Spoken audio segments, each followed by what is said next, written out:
Praise the Lord, it's already March. Hallelujah. Napakabilis po ang panahon, but we believe that mabilis din tayong pinagpapala ng Diyos. Okay. I thank God that He always gives us the opportunity to share what He is doing in our lives through other people. Last week po, one of the most exciting part of my life, I was given the privilege to go back to meet my high school friends. Those were my classmates 50 years ago. And the most challenging part is I was not given a pulpit to share the message. I was not given a time to declare God's word. But very clear po ang mission ko, to share the gospel without a pulpit, and hindi ka binibigyan ng pagkakataon upang magsalita. How will you do it? Sabi nga ng Word of God, whatever you do, whether you eat, you drink, you sit down, you lie down, everything you have to do, you do it all for the glory of God. So that was the most challenging time of my life, to share the gospel without a pulpit, at wala silang binibigay na oras upang ikaw ay magsalita. Everything, they would see it in your action. So deliberately, I got to be conscious what is my mission is. So dapat ma-accomplish ko yon sa pamamagitan ng makita nila na sa aking pagkain, sa aking pag-upo, sa aking pagtayo, sa lahat ng mga bagay na gagawin ko, makita nila si Kristo, makita nila ang gospel. And indeed, those were the product of my many years of experience with God.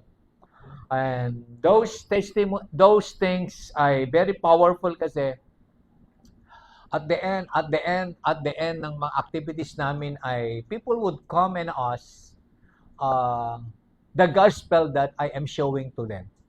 Nakakapagtaka po na sila na mismo ang nagtatanong kung ano yung kaganapan na nagaganap sa akin, and that gives them the opportunity to hear the gospel without sounds.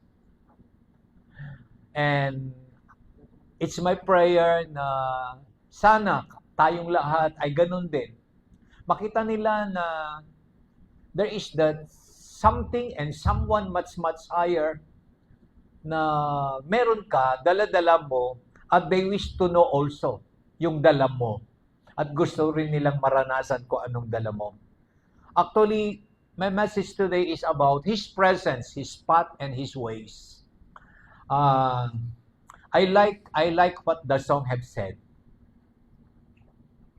We have heard so much, but there is much more. We have seen so much, but there is much more. And this is true in the Christian life. Marami ka nang narinig na Bible study. Marami ka nang narinig patungkol sa Panginoon. But one thing for sure, there is much more.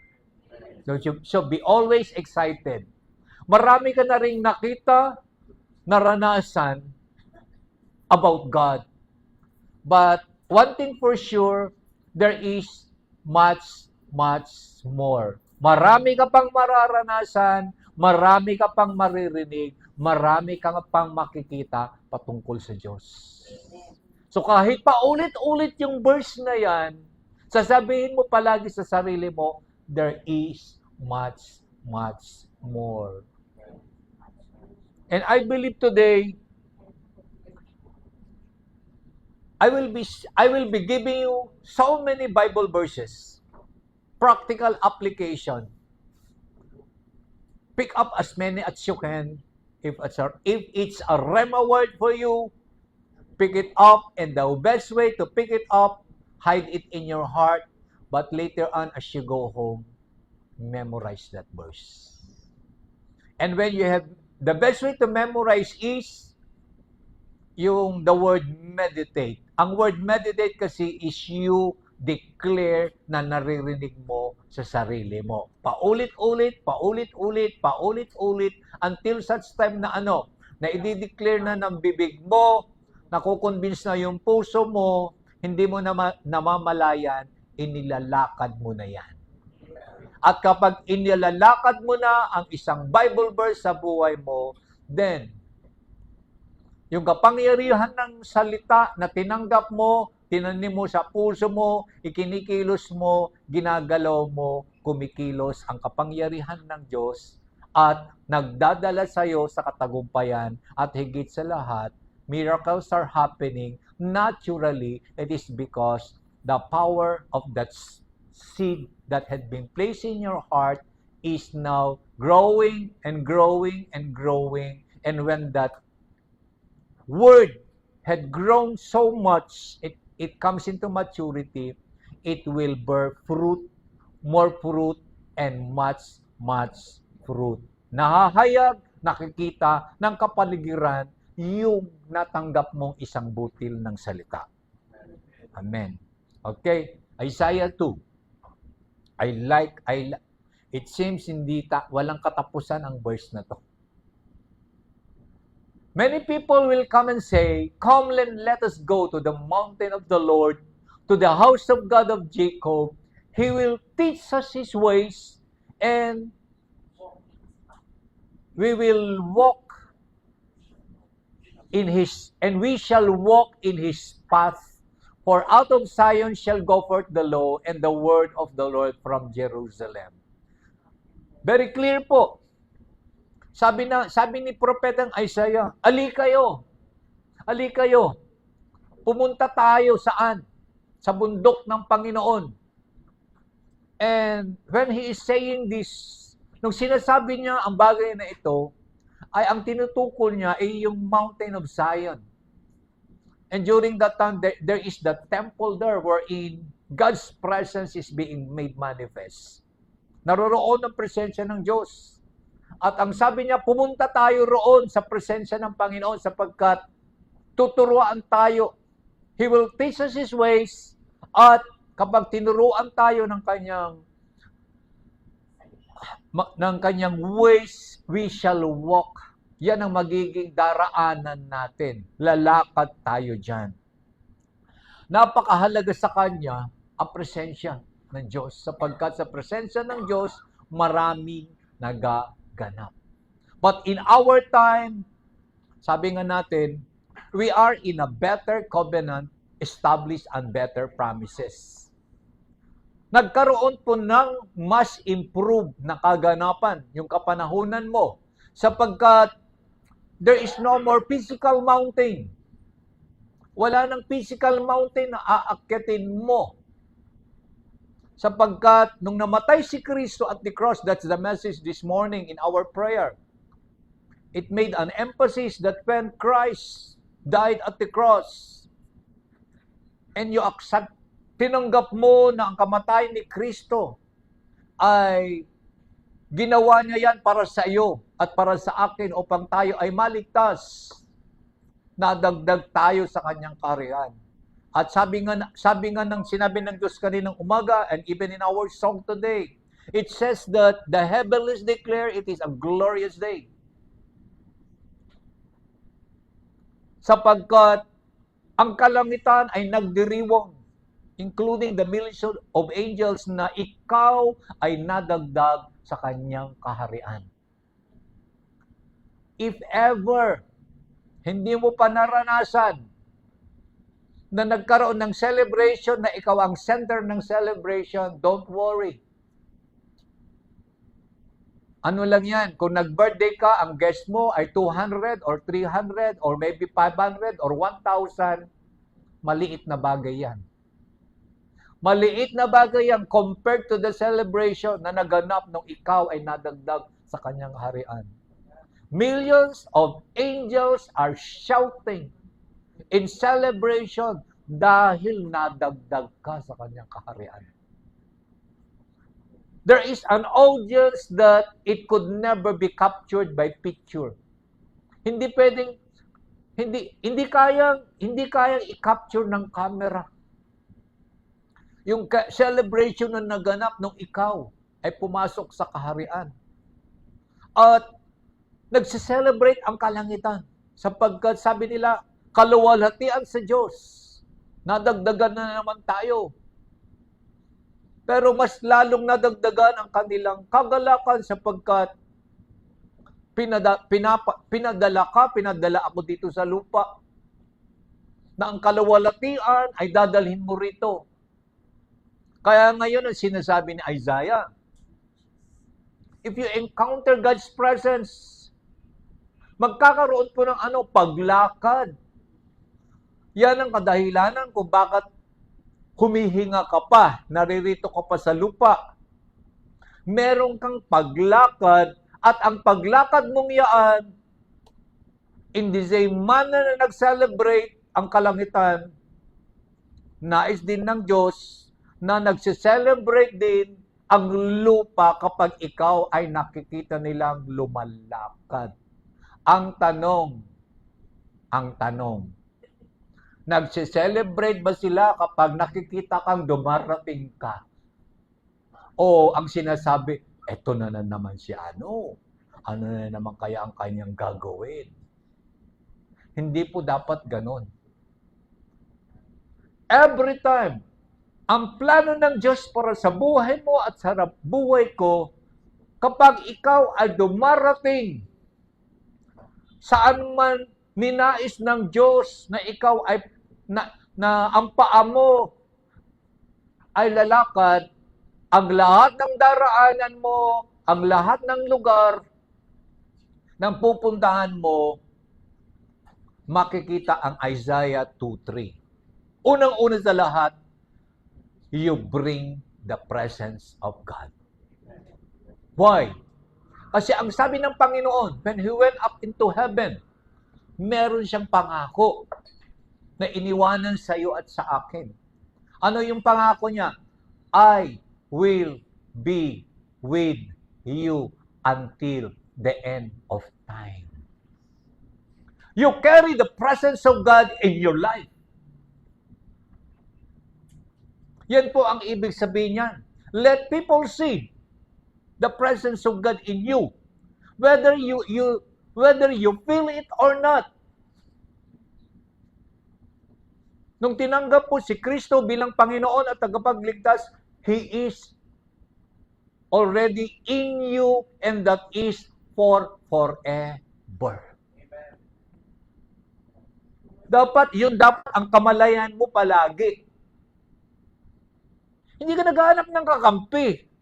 Kung may nagaganap na hindi maganda sa'yo, huwag mong uunahin na maghanap ng kakampi kasi right there in you, the greatest kakampi of them all. Sabihin mo palagi, Lord, kailanman hindi mo ako iniwan. Diba? Madalas natin sinasabi, He will never leave us nor forsake us. Why? Sinabi na niya I will be with you until the end of time. Tatandaan mo palagi yan. So dapat magkaroon ka ng consciousness of the presence of God in your life.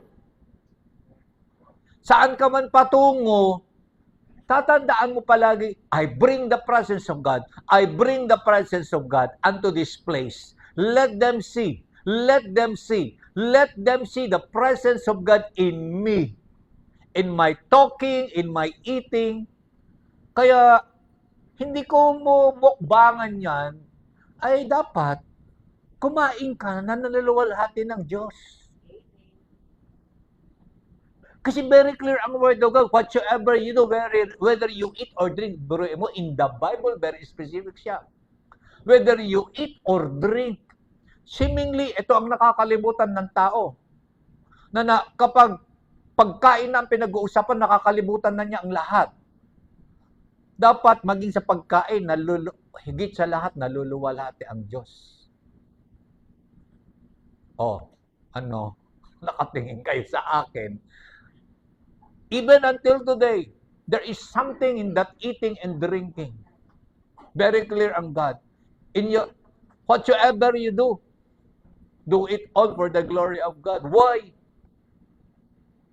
Because you bring forth the presence of God. You bring forth the presence of God. No. Very clear kasi sa Bible. How do we bring the presence of God? Sa pamamagitan ng ating ways, gawi, kilos, galaw, at sa ating paglakad.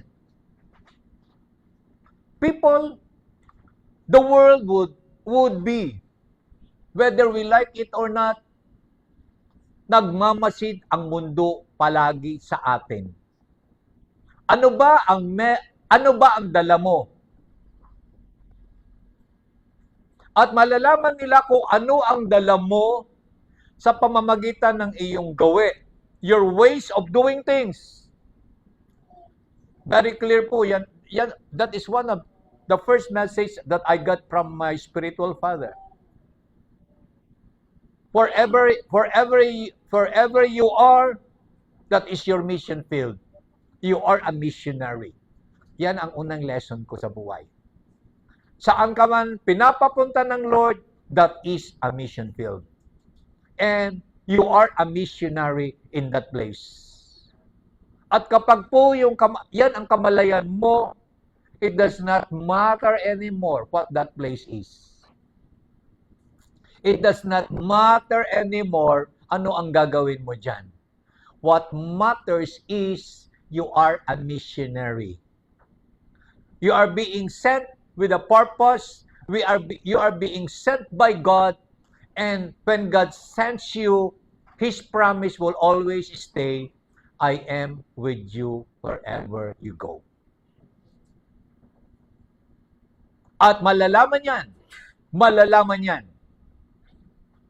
Very clear kasi si Isaiah. And even all the prophets in the Bible, very clear sila.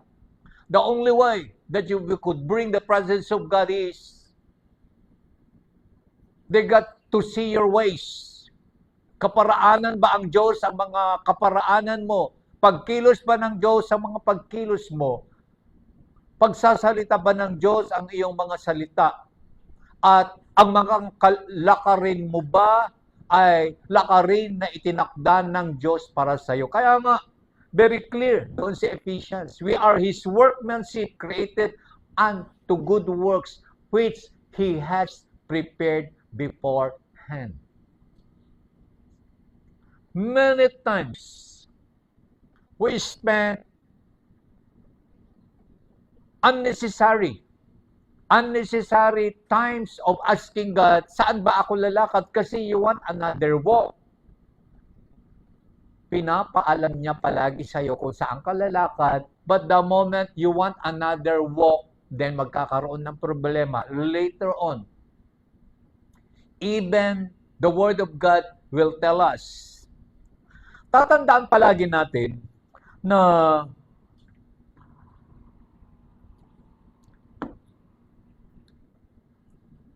makita dapat ang God's presence in our daily life. Because there is guidance, there is comfort, there is peace in every situation. Yan po ang gawi. Yan po ang kaganapan ng God's presence. Kaya nga ang sabi ng salmista, you make known to me the path of life, and in your presence there is fullness of joy. Bawal. Mahigpit na pinagbabawal sa atin ang mga simangot. Kasi the presence of God, there is fullness of joy. Kaya kung nagsisibangot, yung katabi mo, sabi mo, nasa presensya ka ng Diyos, that is not part of His presence. Bawal yung nagsisimangot at nagdadabog kapag kinakausap, mga kabataan. Bawal. Kaya I hate so much yung mga nagdadabog, nagsisimangot kapag kinakausap ako. Kasi that is not what the presence of God is being defined in the Bible. Are you hearing?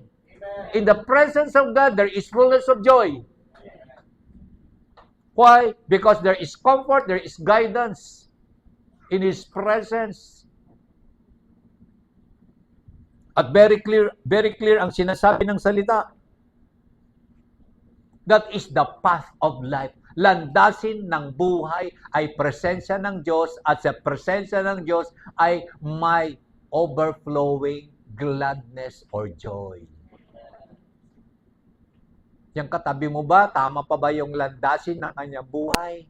Tingnan mo nga. Madalas ba bang nagsisimangot? Madalas ba siyang mukha niya hindi maipinta? Sabi mo sa kanya, hindi yan ang plinano ng Diyos na landasin ng buhay mo. Very clear ang Bible. We don't just talk about the presence of God. The presence of God is being defined very in simple word in the Bible. The path of life, ang landasin ng buhay ay ano? The presence of God that would bring forth overflowing joy.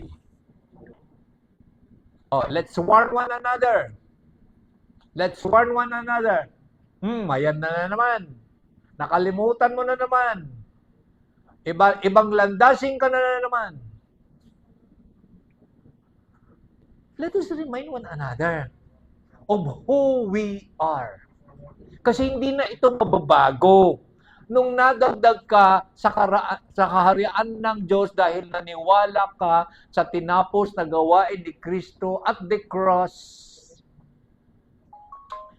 you now have a path of life. And that path of life is in His presence, wherein there is fullness of joy.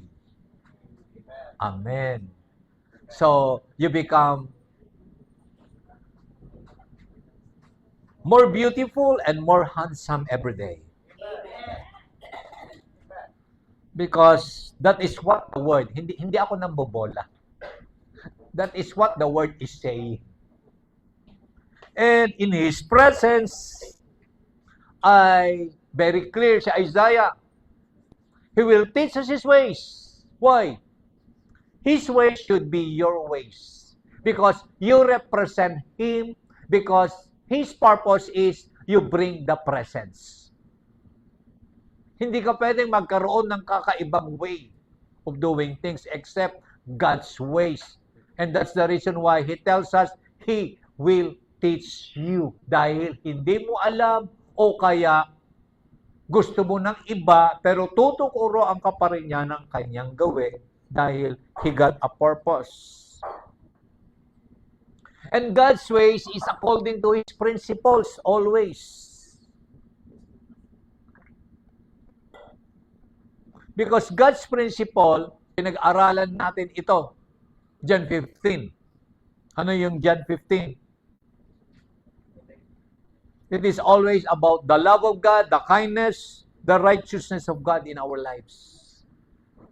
And meron kang daraanan, the path of life, landasin ng buhay.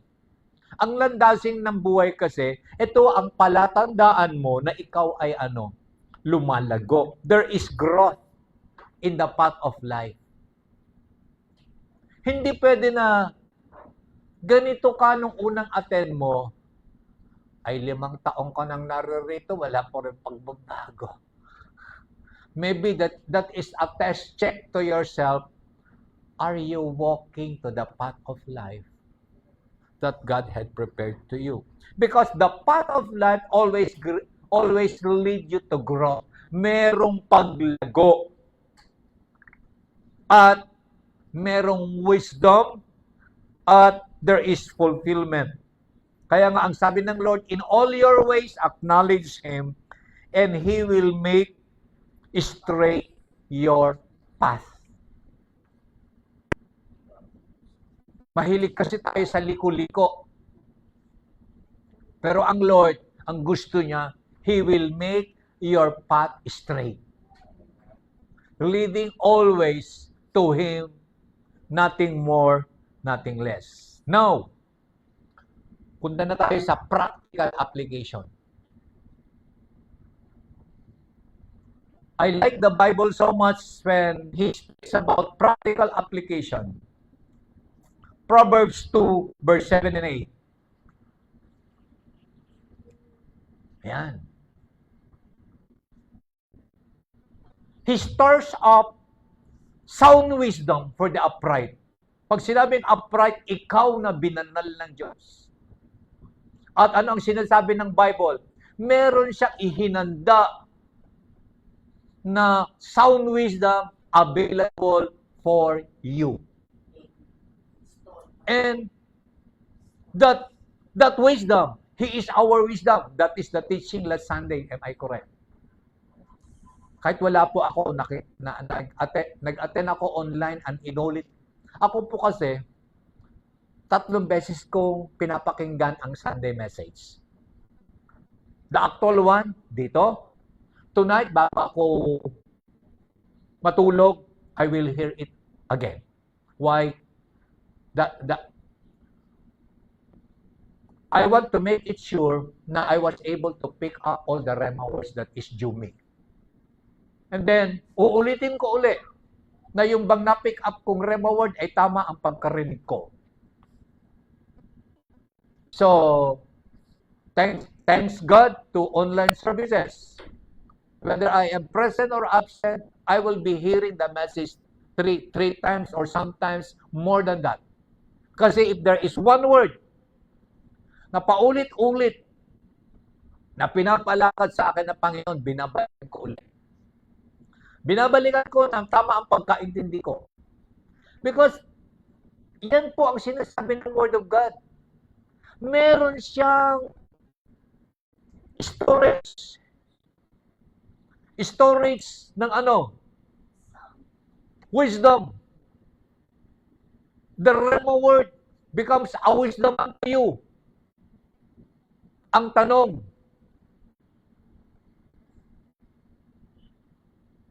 yung storage na ba yan? Yung storage ba yan ay pinapakanabangan mo? Eh yung anong tawag doon? Yung ganitong yung lagayan. Anong tawag dito? Yung power, yung pagbalagyan ng mga files, anong tawag? Ha? External drive. You are willing to spend so much just to have that one. At hindi ka willing na mawala sa iyo kasi pag nawala, ay, nandun. Naku, nagpapanik ka na kasi nandun yung ano. How much more to that storage that God had prepared for you? At ang sabi niya, why? He is a shield to those. Panangga. Bakit panangga? Kasi the enemy does not want you to walk that brings glory to God, that brings presence to people. Ito ngayon ang panangga mo to the attacks of the enemy against your life. Ang tanong, palagi ka bang sa attacks of the enemy? Bakit palagi kang sa pool? Wala kang panangga. Are you listening, church? Huwag mong sasabihin, tinamaan na naman ako ng enemy. Eh, wala kang ibang sisihin kundi sarili mo. Very clear. You did not make available that storage that is available for you. It was made available for you for one purpose, to become a shield, panangga. Why? The Lord had designed you to walk in victory always on this earth. He don't want you to be defeated in any way. The only way that seemingly you were defeated is because you have forgotten to get up wisdom from that storage that was being designed and made available for you, and at the same time, as you get it, it would become your shield. Ganyan kayaman ka. God had made you rich.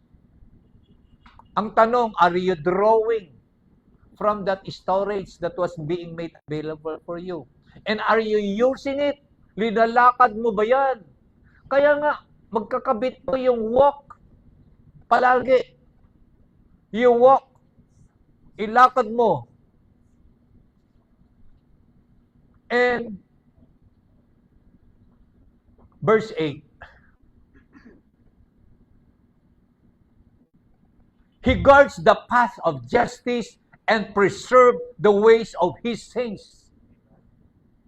Ginugwardyahan ng Diyos ang daraanan mo. How? Through that wisdom na nakuha mo sa storage na inilaan ng Diyos para sa iyo. Ginagwardyahan niya yan, kaya nga ano ang sinabi kanina? Panangga mo yan. Panangga. Kung palagi kang sa pool, sa mga attacks ng enemy, something is wrong. Something is wrong. Kasi ang palaging goal ng Lord, He preserves the way of the saints. We are the saints. Saan ka man lalakad, ano ang ginagawa? There is a preservation upon your life. Why? His goal is you bring the presence wherever you go. You are designed to go to so many places because God wants that His presence be to those places through you. Kaya ganun na lamang yung kagalakan na Isaiah. Hindi lang ako dapat ang pupunta sa bundok upang turuan ng Diyos. Ali kayo, ali kayo, ali kayo. This is the only way to walk life. Yan ang sinasabi niya. Ito ang kailangan nating lahat. Kailangan natin maturuan ng Diyos.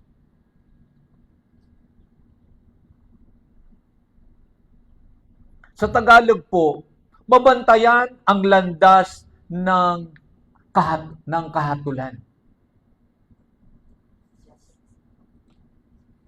At maiingatan ang daan ng mga banal.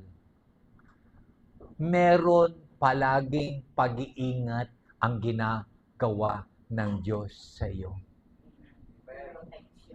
Kung yung mga contractor na yan, they can afford to have so many bodyguards, you are more than them. Because there is an angel assigned to you na poprotektahan ka niya saan ka man nais ng Diyos na pumunta. There is always protection. There is always preservation. There is always guarding that God is doing unto you. Pero dapat tatandaan mo in His ways. May kaparaanan ng Diyos kung paano mapapasa iyo ang guarding, ang preservation, ang protection in His way. Hindi sa kaparaanan mo because man's plan ay eventually your ways. Kaya nga sabi ng alam na alam mo ito. Proverbs 3:6, memorize mo na nga yan. Sinusulat mo pa nga yan kapag may birthday, may kinakasal. Hanggang card na lang ang verse na ito kadalasan. Nalulungkot po ako sapagkat alam na alam ng tao, alam na alam ng mundo ang verse na ito. Kaya lang nakikita ko lang ito saan? Sa mga birthday card, Christmas card, sa mga parang bakit napunta na lang sa card ang verse na ito? Dapat nakaukit ito sa puso mo. Very clear. In some of your ways, very clear, in all your ways, acknowledge Him. Meaning, His ways always. At kapag His ways always, then only then, He will direct your path. Huwag mong ilalagay sa Christmas card, birthday card na ito kung hindi mo naiintindihan o kung hindi ito totoo sa iyo. It's nothing. In all your ways, acknowledge Him, and He shall direct your path. Bakit? Sabi ng verse 17, I like it, the verse 17 ng Proverbs 3. Ayan.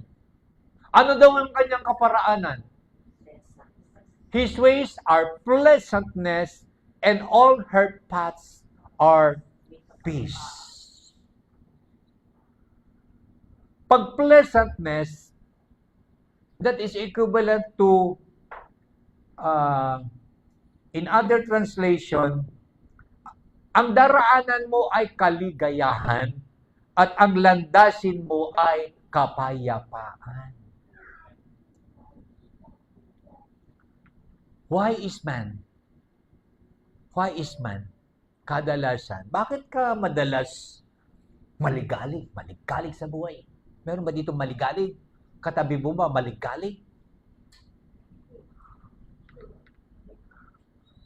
Ang tao kasi maligalig.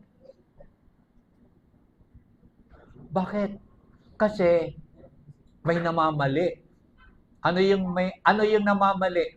Namamali ang gawin. Namamali ang kanyang paglakad.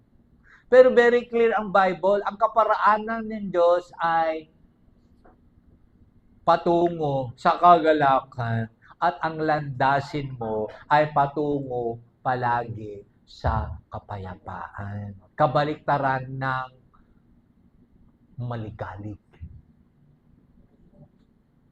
Tapik-tapik ang mga katabi o mga kasamahan. Kapag maligalig yan, mali-mali, mayroon kang mali. Maligalig ka na naman, tumigil ka. Tumigil ka. Let us remind ourselves. Something is wrong with our ways. Something is wrong with the path that we are walking. Kasi ang palaging goal ng Lord sa iyo ay daraan ka ng may kapayapaan at may kagalakan. Kaya nga, very clear ang Word of God, in His presence, there is fullness of joy. Pag hindi mo nararanasan yung fullness of joy, may mali kang way. Pinagpupumilit mo. Yan ang ayoko sa mga taong pinagpupumilit yung gusto. Sinabi na ngang hindi yan ang tawa, pinagpupumilit pa rin. I expect you to be maligalig. And I expect you na hindi maganda ang tabas ng mukha mo. Kasi there is always happiness, pleasantness. O, di ba? That is what the Bible says. Practical application of wisdom and knowledge.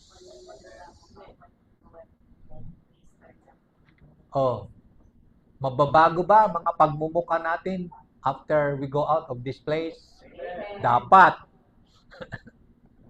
And we can now check each other. Ayoko yung mukha mo. Hindi yan ang gawin ng Diyos. Pwede mo nang sabihin. Ayoko yung mukha mo. Iba na naman. Iba na naman ang tabas ng mukha mo. Iba na naman. I cannot see peace. I cannot see joy. Ang Word of God ang nagsasabi, may mali ka. O, ba't di kayo nag-amen? Yun ang ibig sabihin ni Isaiah. Ali kayo, patungo tayo dapat sa presensya ng Diyos kasi marami siyang dapat baguhin sa atin. We cannot properly display the presence of God. It is because meron mga bagay na mali na dapat itama. At we are displaying unto the world a wrong vision of who God is. Kasi nakikita sa mukha mo eh. There is no peace. There is no pleasantness. Kasi namamali tayo ng gawi. And in verse 23, I hope you are picking Rema word from time to time. If that is for you, just pick it up. Kung ikaw yung sisimangot, pick upin mo yung mga nararapat sa'yo. Mamaya, I will talk on to those people who are pasaway. Sana makaabot ako doon. Verse 23. Yan. Then you will walk safely in your way, and your foot will not stumble.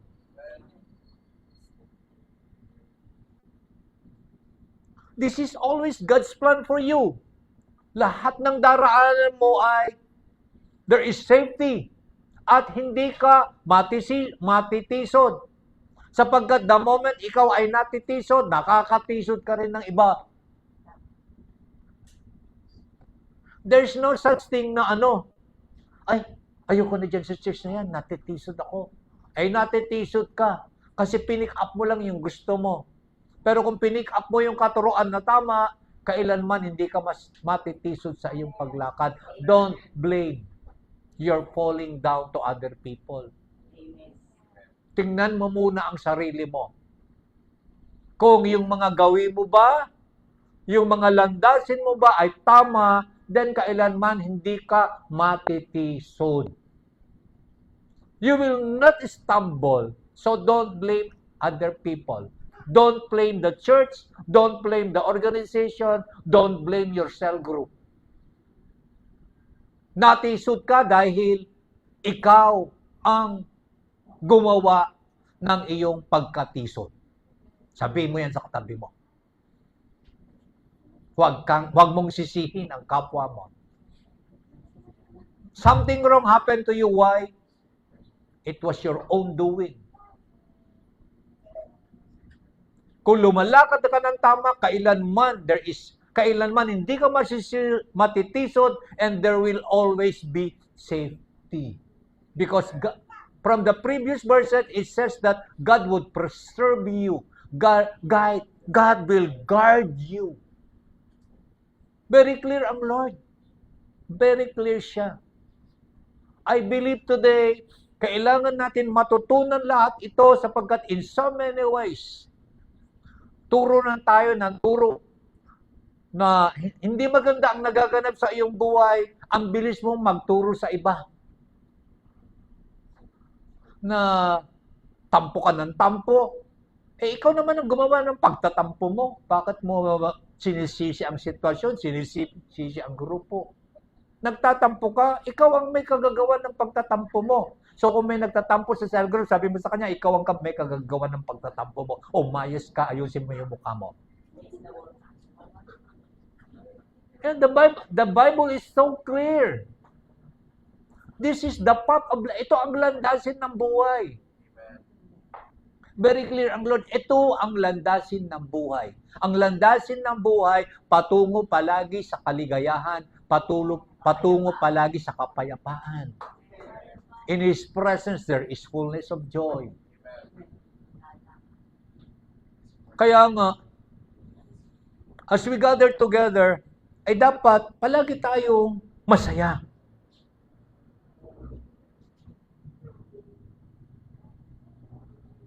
Ngayon, sa Proverbs chapter 4,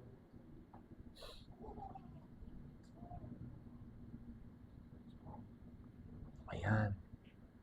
I have taught you in the way of wisdom. Ang Lord mismo ang nagtuturo sa atin ang daan patungo sa karunungan. At siya rin ang siyang nangunguna palagi sa atin ng tamang landasin. God will always be there to teach you the way and to lead you the right path. And in our time, Jesus is already in us. He is the way, the truth, and the life. Hindi ka pwedeng maligaw if only you acknowledge His presence in your life. Jesus that is in you.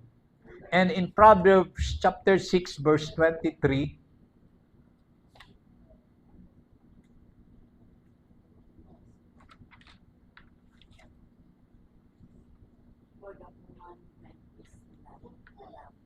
for the commandment is a lamp, and the law is light. Reproof of instructions are the way of life. Pwede ba sa ano yan? Sa the Passion. The Passion Translation. Ayan. For the truth is a bright beam of light shining into every area of your life. Instructing and correcting you to discover the ways to godly living. Meron ka bang napansin na word dyan na angkop sa'yo? I like the word correcting. Kasi ito yung ayaw natin. Ito yung madalas ayaw mo. Sabi siya ng sabi, kunahin niyo muna ang buhay niya. Kapag tinatamaan ka sa sinasabi ng kapwa mo, pero alam mo naman word of God nun, ang ibig sabihin, para sa iyo talaga yun. The Lord would correct you if necessary. He will not just instruct you, but He has to correct you that you may discover the ways of a godly life.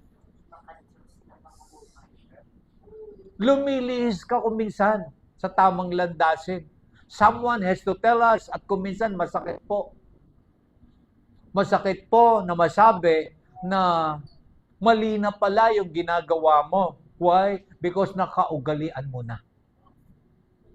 Pero ang katotohanan po ay bright beam of light shining in every area of your life. Meaning, wala siyang palalampasin na parte o bahagi ng iyong buhay.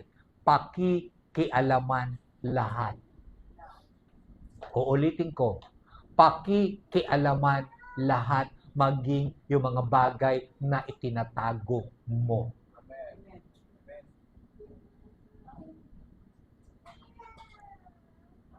In the presence of God, you can never hide anything.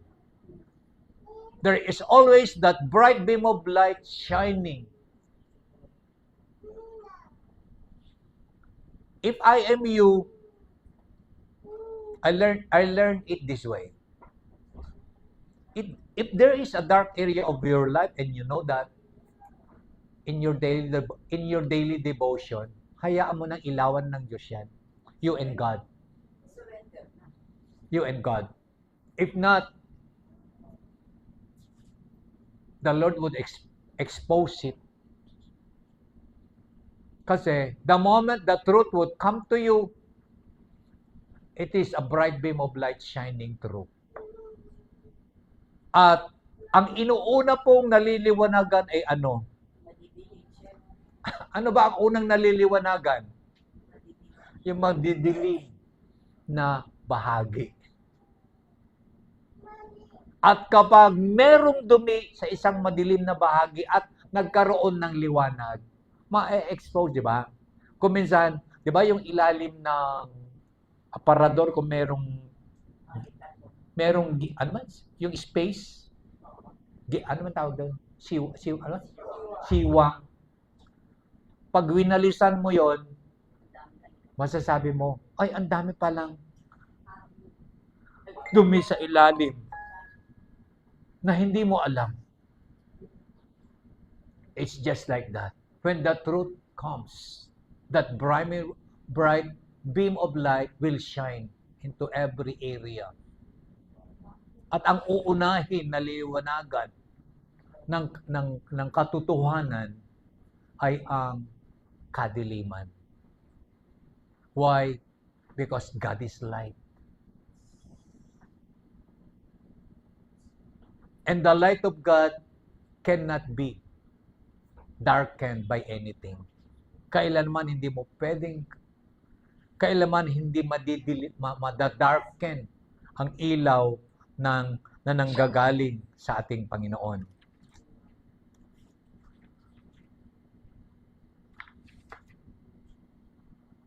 Are there any verses? Sige. Next verse.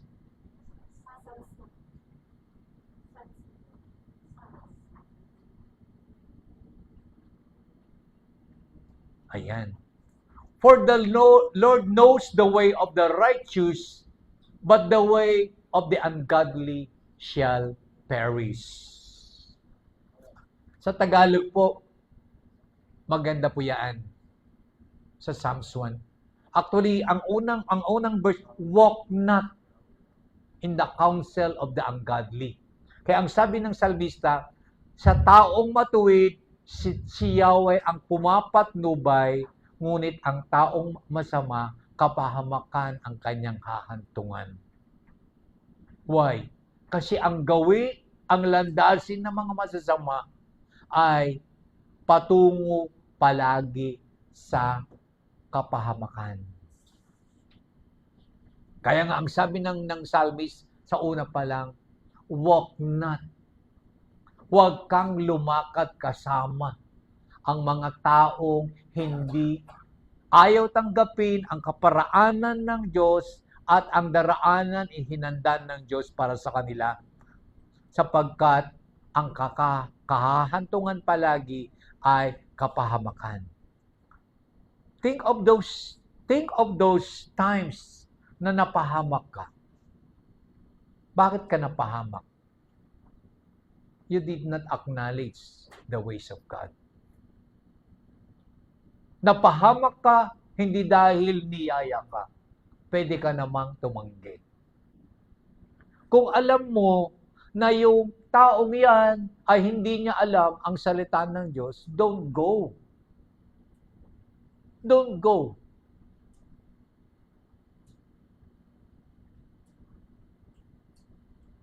This is not restriction of freedom. Natutunan ko ito ngayon sa buhay. Totoo po, ka rin po akong tao, basta Kristiyano. Pero kung ang taong nag-i-invite sa akin, gusto ko man yung pupuntahan, pero kilala ko naman na hindi niya alam ang Word of God, I dare not go. Because the Word of God says, kapahamakan ang hahantungan mo. Let this be very, very clear to everybody.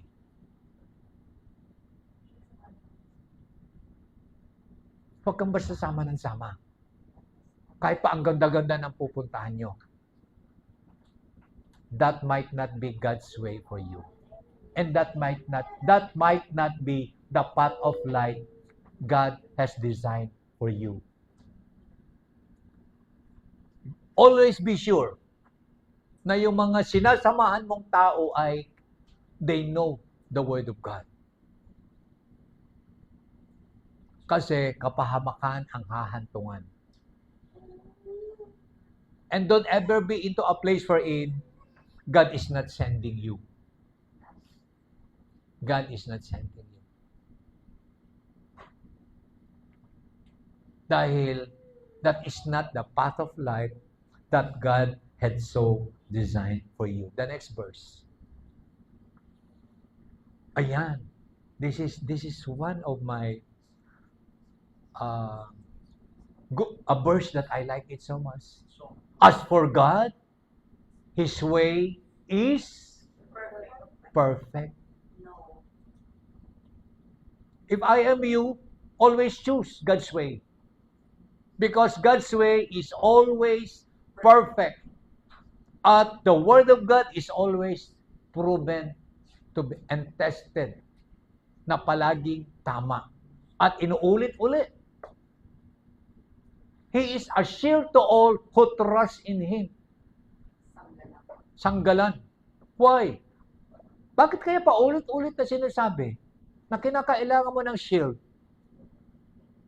Because the world would always want to attack you. Diba? John 15, na pag-aralan natin. The world hates you. But the Lord is sending you to the world to bring forth His presence. And so, in your going to the world, you need a shield. Mababangis palagi ang mundo. They will devour you. Pero huwag kang matakot. You are bringing forth the presence of God. And His ways, kung lumakad ka ng naaayon sa Kanyang gawi, He will always be a shield to you. I know that. I've been to places na kung ako lang ang pagpipiliin mo, I will not dare go. But since God is sending me there, I must be sure na kung ano'y assignment ko, yun lang ang gagawin ko. Hindi yung napunta ka sa isang lugar. This will always happen. Aba, nakita mo lang, ang ganda-ganda. Ang ganda-ganda kayo ng ilog, ang ganda-ganda ng beach. Inuna mo ngayon yung mga yon. Wala ka pang, hindi mo pa nagagawa yung assignment mo. The enemy will attack you there, even though how good it is. Nakita mo, alala ka ng bunga ng mangga. Aba, nakalimutan mo na yung assignment mo. Nakita mo lang yung mangga, nakita mo lang yung naganap ka agad ng supot. Kasi nakaugalian mo ng mag-Sharon. Yeah. Nawawala kasi tayo. Sometimes the word of God are being corrupted. The ways of God are being corrupted when the world will see its beauty and glamour, the glitters of the world. Ang unang pinapakita sa iyo ng Lord, yung the things that you are being attracted ko. Hindi mo ba napapansin na kapag may assignment ka, ang unang pinapakita sa iyo ng mundo, yung mga bagaw na nakakatch yung attention mo. Kung matakaw ka, palagi niya pinapakita, oy, ang sarap ng kakainin mamaya. Nakakalimutan mo na assignment. Nakita mo yung puno, hitik na hitik ng bunga, favorite fruit mo yun. That's how the enemy attacks. Hindi naman sa'yo sasabihin ng enemy yung mga bagay na hindi maganda. The enemy would wrap everything in beautiful packages for you to be attracted, at ang masama, to take it home. Pero tatandaan mo, the ways of God is always perfect. Why? Why I am telling you this? Kasi pag inuna mo yung assignment mo, yung inaasam-asam mo na mga bagay na nais mo, pag uwi mo, ibibigay nila na lang sa iyo ang mga bagay na yon. Seek ye first the kingdom of God and His righteousness, and all of these things shall be added unto you.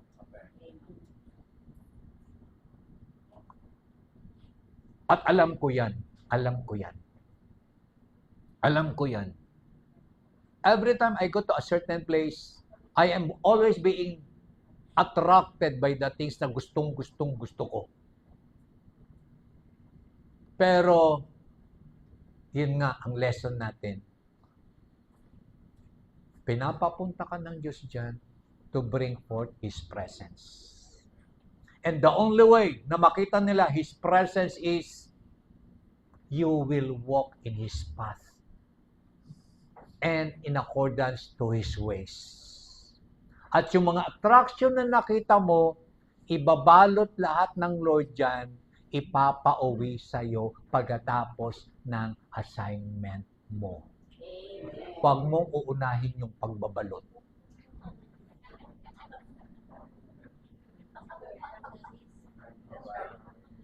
Yes, this is the very problem of so many Christians today, I am telling you. Nawawala ko minsan yung focus. You are so busy on those things. You have forgotten. You are bringing forth the presence of God. The people around you are seeing His path and His ways na inilalakad mo at kinikilos mo. God will reward you. Ang Diyos po ay nagre-reward palagi sa kanyang mga anak na inuuna muna na accomplish ang very purposes why you are there. Is there any Bible here? Kaya nga ang sabi ng salmista, Lord, ipakita mo sa akin ang iyong mga ways at turuan mo ako. Teach me your path. Why? Bakit ganun na lamang yung longing ng salmista?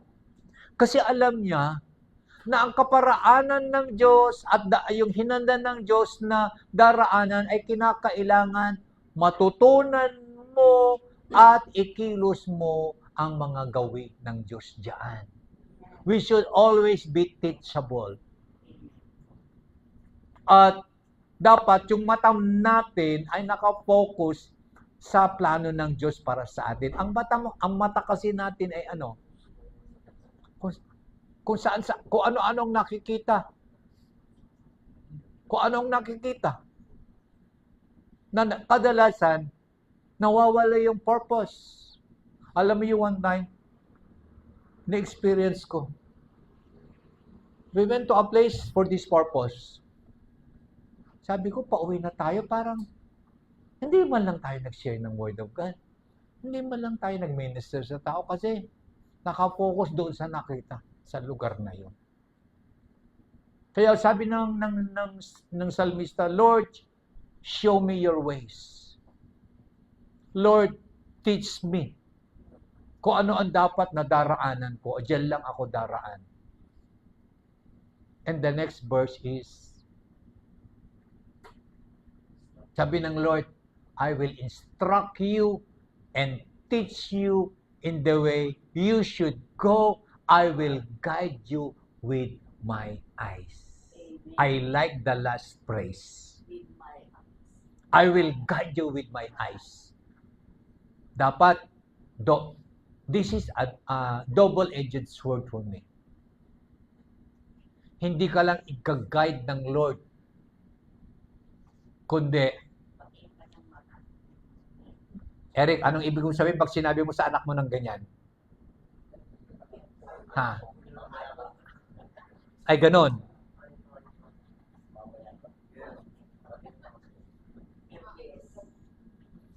Parents, ginagamit mo ba, Mike?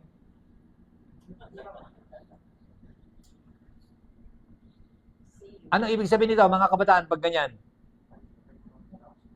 Umayos ka. Nakatingin ako sa'yo. Makuha ka sa tingin. Actually, yan. Psalms 32 verse 8 in action says, friends,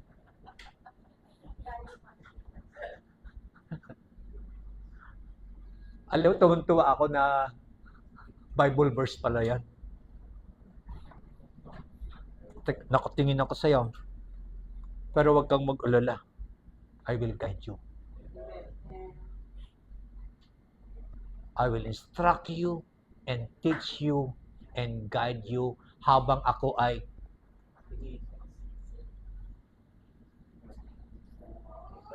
very funny but in so many ways nakakalimutan natin.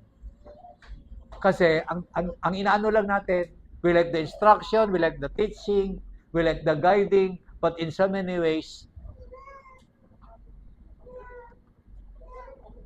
gawin mo ng tama. Dala-dalawa mo ang pangalan ko. Kalawalatian ko dapat ang makita sa'yo. Pero huwag kang mag-alala. Tuturuan kita. Huwag kang mag-alala. Ika-guide kita kung hindi mo pa alam. Our God is a very, very simple God and a loving Father. Ang mga bagay na hindi mo alam, tuturuan ka niya. Hindi ka lang niya tuturuan, i-guide ka niya. There's no reason for you to say, hindi ko naman kasi po alam. God is now saying unto you, Cynthia, Michael, Tompkins. At kung nagkamali ka, lalo niya, Stephen, medyo lumalakas ang boses.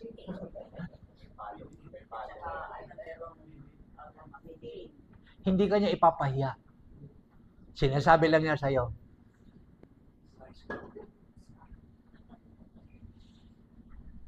binubulong niya. Nag-usap na tayo.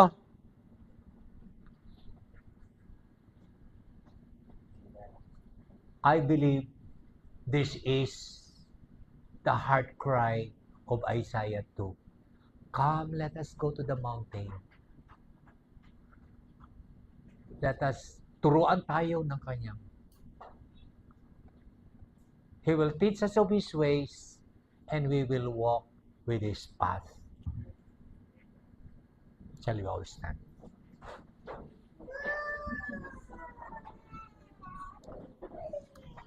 Salamat o Diyos na dinadala mo ang kaliwanagan sa amin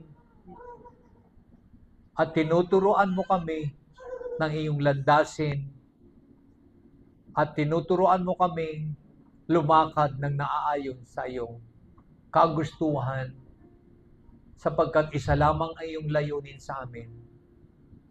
Dalhin namin ang iyong presensya saan mo man kami dadalhin, ano man ang aming gagawin, ano man, Lord, ang kaganapan ng aming mga buhay. Let it be so, Lord, upon the life of your people in LIC Philippines. This we pray and declare in Jesus' name. Amen.